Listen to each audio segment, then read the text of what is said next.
Se fulano faz diferente de mim, está a fazer errado. Não. Quando o próprio hadith isso até é contra o próprio salafismo.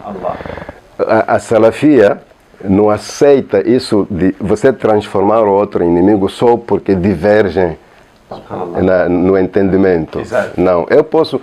Olha, a interpretação dos textos também conta nesse fenômeno. Eu posso ter um entendimento diferente do seu a partir do mesmo hadith. Eu vou dar um exemplo. O que estamos a fazer agora, nós estamos a conversar e temos ali um aparelho a filmar, a gravar. Você pode pensar que aquilo é haram e trazer uma prova. Você traz um hadith, diz que o profeta disse que kullu musawwirin finnar, todo aquele que reproduz. O problema agora vamos na interpretação, na tradução.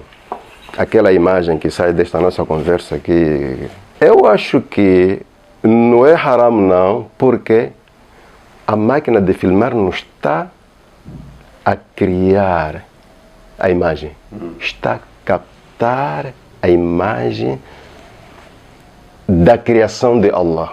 Allah criou a nós, a máquina vem gravar assim como Allah nos criou, não vai alterar nada. Então, de onde sai a divergência? O que é proibido é criar imagem. O que é criar? Eu olho para o seu rosto e desenho. Estou a criar, a imitar. Outro hadith diz que imitar a criação de Allah. O que é criar? É eu esculpir. Estou a criar. Mas a máquina de filmar não está a criar, está a captar assim como o olho humano faz. Exatamente. Eu cruzo com alguém agora, pela primeira vez, eu capto a imagem daquela pessoa, a forma dela, e guardo. Passam alguns dias, a pessoa morre. Fulano morre. Aquele que esteve conosco, eu vou buscar a imagem captada e guardada na minha mente, exatamente como eu vi aquela pessoa. Exato. Não alterei nada. A máquina capta, não cria. O escultor cria, o desenhador cria.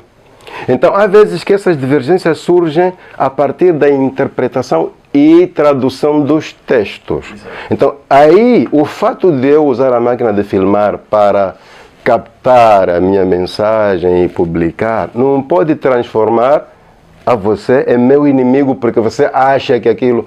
Nós interpretamos o mesmo texto, mas de formas diferentes. Esse é um fenômeno interessante é engraçado o Sheikh estar a mencionar isto, porque é uma das coisas que a mim preocupava perguntar. Uma das coisas que faz com que as pessoas estranhem quem se apresenta como salaf está realmente relacionado a este comportamento. Nós vemos uma chuva, principalmente nas redes sociais. O Sheikh Omar fez uma publicação, aparece lá alguém, esse Sheikh está desviado, e depois vai colocando, disse o Sheikh fulano, o hadith, blá blá blá blá blá.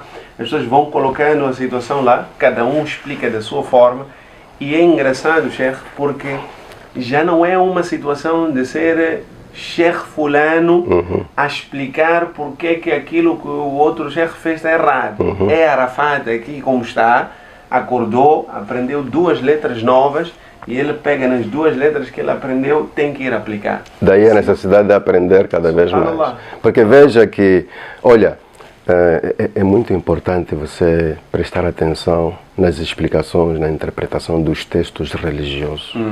Sabia que todos os hadiths que as pessoas usam para condenar a imagem, neste caso a gravação, são os mesmos que eu uso para refutar. Não vou buscar. Você diz, qual é a sua prova? Eu só peço a você trazer as provas. Desses hadiths eu consigo chegar a uma conclusão de que você entendeu mal. Eu vou dizer você entendeu mal para fundamentar a minha... Vou dizer assim, é que no outro hadith o profeta diz que Allah no dia de Quiyamah vai pedir ao desenhador, ao escultor, ahyu ma khalaqtum, deem vida ao que vocês criaram. Esses criaram. É um hadith. Outro hadith, a Nabi alayhi salatu wassalam aponta para uma certa coisa que existia no tempo dele. أشد الناس عذابا يوم القيامة الذين يصورون هذه الصور. Ele estava a apontar para alguma coisa, ou são coisas esculpidas, ou aqueles, como é que chamam? Estátuas, ídolos. É alguma coisa que existia no tempo dele. Entendeu? E o profeta fez questão de... Apontou. Ele dizia, هذه الصور. Então, é muito importante criar essa cultura dentro de nós, de ouvir o nosso adversário como é que explica as coisas. Porque você corre o risco de condenar uma coisa é não condenável. Por exemplo, há quem diz que quando você filma alguém, está a criar imagem. Ok?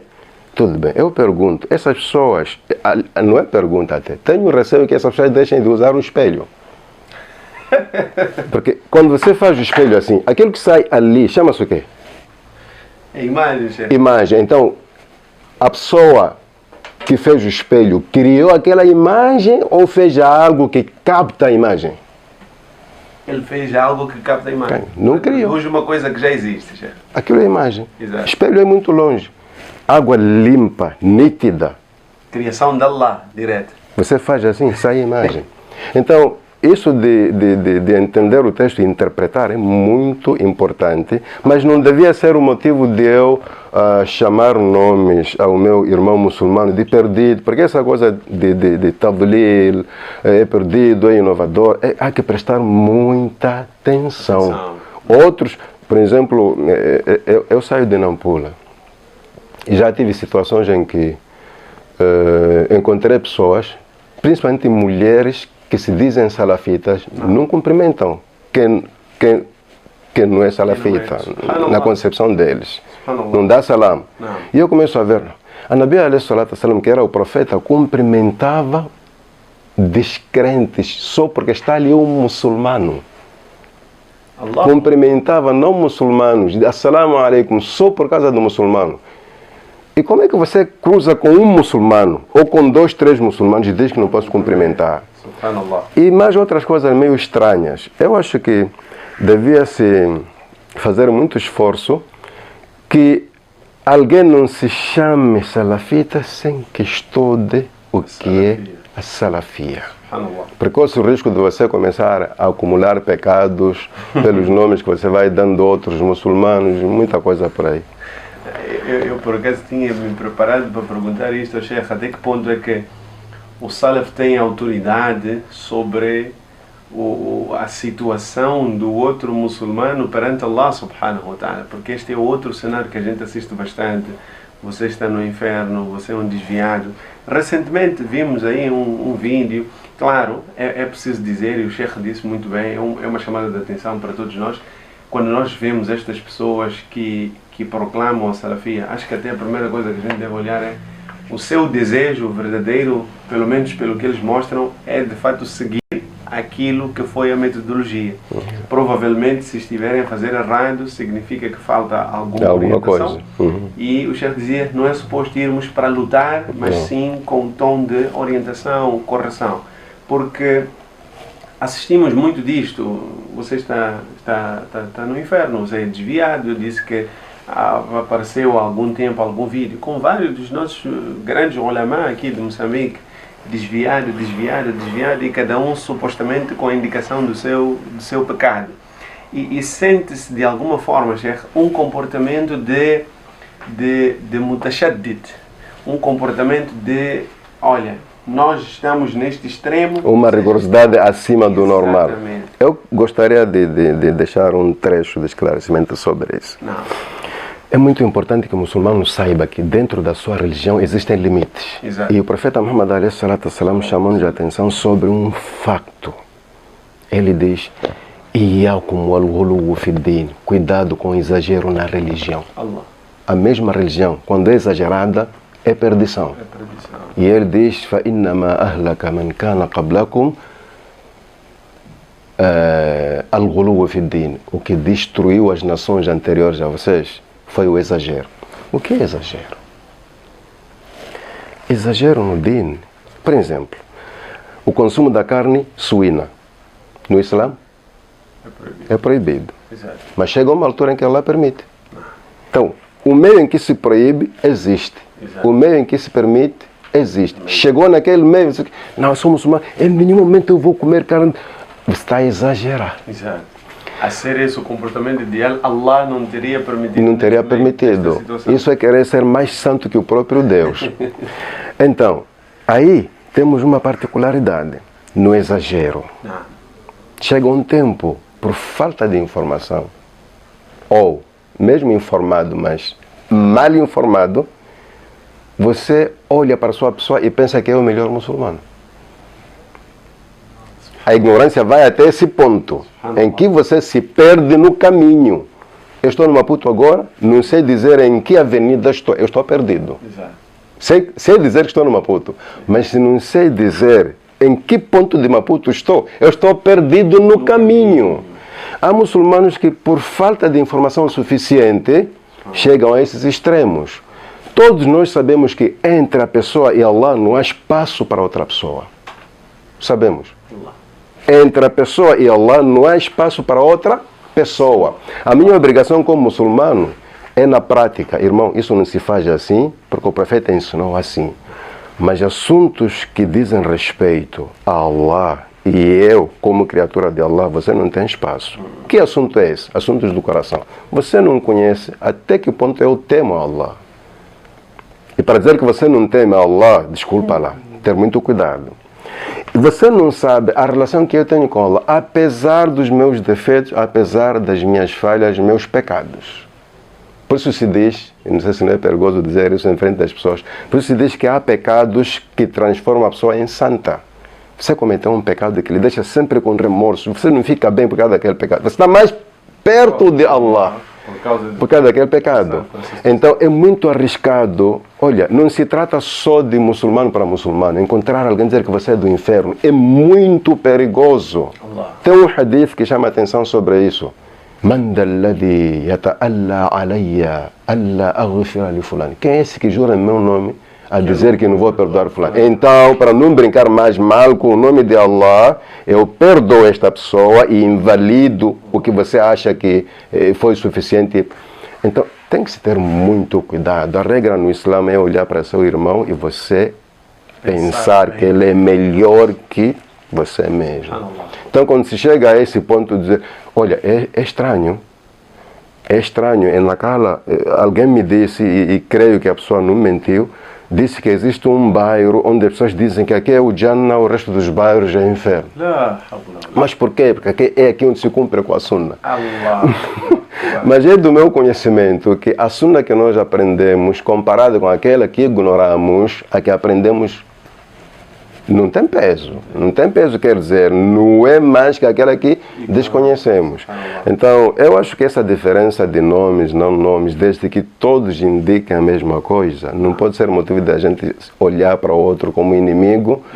E, aliás, uma particularidade muito importante, os tais salafis, estou a referir não os modernos, estou a falar dos verdadeiros salafis, era normal, numa discussão sobre o din, você pensar que não, acabam lutando. A esta hora, antes de Dhuhr, no tempo de Maghrib, um está a dar em casamento a sua filha, aquele com quem estava a discutir. Eles sabiam que, queremos entender a religião, esse tem um entendimento diferente do meu, mas não quero aqui exibir, mas, olha, eu tenho minha sobrinha que dei em casamento a um moço que se chama Salafi. Não tive esse problema de, sabe por quê? Porque eu sei que de um ou de outro jeito minha sobrinha estará bem com este homem. Uma pessoa rigorosa no din, essa vai colocar a sua filha, a sua irmã no caminho. Mas nós podemos discutir, eu e ele. Podemos discutir sobre algum hadith. Ele está livre. Tio, isto aqui não está correto. Sobrinho, isto aqui você não entendeu. Uma coisa não tem a ver com outra. Me lembra uma imagem que eu vi na televisão, ou aí nesses canais da internet, nas redes sociais. Chamam o quê? Uma mulher que estava a arbitrar um jogo. Deu cartão vermelho ou amarelo a um jogador, depois tirou o telefone e tirou foto. Sim. Para dizer uma coisa não tem a ver com outra. Você cometeu, mas eu gosto de você como jogador. As pessoas não têm essa cultura. é que se eu divergir consigo, você já me vê como inimigo. Os sahabas, olha, os grandes sahabas, estou a falar de Abu Bakr as-Siddiq e Umar bin Khattab, estavam sempre a discutir. O capítulo 49, o princípio do capítulo, foi revelado por causa de Abu Bakr e Umar. Em frente do profeta, alayhi salatu wassalam. Abu Bakr diz uma coisa, Umar diz outra. Sempre que eu falo uma coisa, você vem a contrariar. Não, não é questão de contrariar, é que eu acho que o correto é isto. Em frente do profeta. É normal que os muçulmanos entrem em divergência. Mas o problema é que nós entendemos a divergência é sinônimo de inimizade. Aliás, da inimizade. Os salafitas não fazem isso. Um salafi não faz isso. Um salafi tem coragem de vir ter comigo. Olha, por que você faz assim? Por que você faz assim? Um salafi não foge de debate ou uma discussão de din. Então não está pronto a corrigir as pessoas. Outro fenômeno que está ligado com os salafitas modernos, vou chamar assim, modernos, e que Allah nos encaminha a todos, é que eu estou perdido, segundo ele. Se ele realmente é muçulmano, deve encaminhar a mim e não fugir de mim. Não fugir de mim. Não recrutar pessoas para não escutarem o que eu falo. Até pode mandar pessoas para escutarem o que eu falo, para ele ir corrigir o que ele falou. Transparência está a faltar. Eu não gosto de si, por mais verdade que seja o que você prega, para mim é falsidade. Isso não é salafismo. Os sahabas não eram assim. Os sahabas respeitavam a opinião do outro e caso estivessem um pouco em contradição com aquela, corriam para o profeta Muhammad alayhi salatu wassalam. Não estou aqui a falar de todos, que eu conheço moços que dizem ser salafitas bem comportados, conheço. Alhamdulillah. Não estou aqui a generalizar, mas a onda de seguidores cegos está a crescer. E eu poderia aproveitar a oportunidade para chamar a atenção aos que entendem o que é salafia, façam a questão de fazer perceber aos seus seguidores. Porque eu estou a falar na primeira pessoa, eu sou vítima desses seguidores cegos. É normal que eu me levante num certo lugar para falar algumas vezes, você encontra pessoas que estão a sair. Mas o que eu queria dizer não tem nada a ver com grupo, não grupo. É algo importante para muçulmanos. Então, as pessoas não podem estranhar esse nome. Aliás, esse nome nós recebemos, não nos damos. Sim. A minha prática é que vai dizer se sou salafi ou não. Não a minha palavra. Eu posso estar aí a gritar. O mesmo que eu sou do Ahlus Sunnah, você não tem nada de Sunnah. Olhamos para o seu rosto, não tem barba, mas ela cresce e você elimina. Não tem nada de Sunnah aí. Então a sua prática vai dizer mais sobre você do que a sua palavra. O mesmo que dizer a imagem fala mais que as palavras.